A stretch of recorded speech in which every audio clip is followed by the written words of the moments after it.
লক্ষ্মীপুরে অভিযানের সময় সিএনজি অটোরিকশা চালকদের হামলায় ৩ পুলিশ সহ আহত হয়েছেন ৪ জন। দুপুরে শহরের বাগবাড়ি এলাকার মেঘনা সড়কে এই ঘটনা ঘটে। আহতরা হলেন traffic police constable Jhoton Bhattacharya, Tarzan Barua, ASI সবুজ মিয়া ও এক সিএনজি চালক। পুলিশ জানায়, অবৈধ যানবাহনের বিরুদ্ধে সকাল থেকে মেঘনা সড়কে অভিযান চালানো হয়। বৈধ কাগজপত্র না থাকায় কয়েকটি অটোরিকশা আটক করা হয়। এই ঘটনার জেরে চালকরা ট্রাফিক পুলিশের ওপর হামলা চালায়। আহতদের উদ্ধার করে সদর হাসপাতালে ভর্তি করা হয়েছে।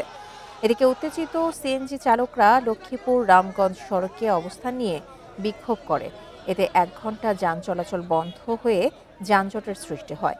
পরে পুলিশ গিয়ে পরিস্থিতি স্বাভাবিক করে।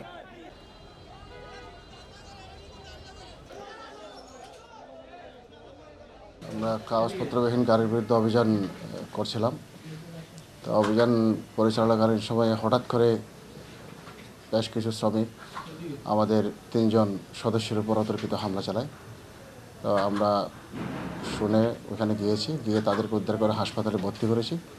এখন মামলার প্রক্রিয়া চলছে।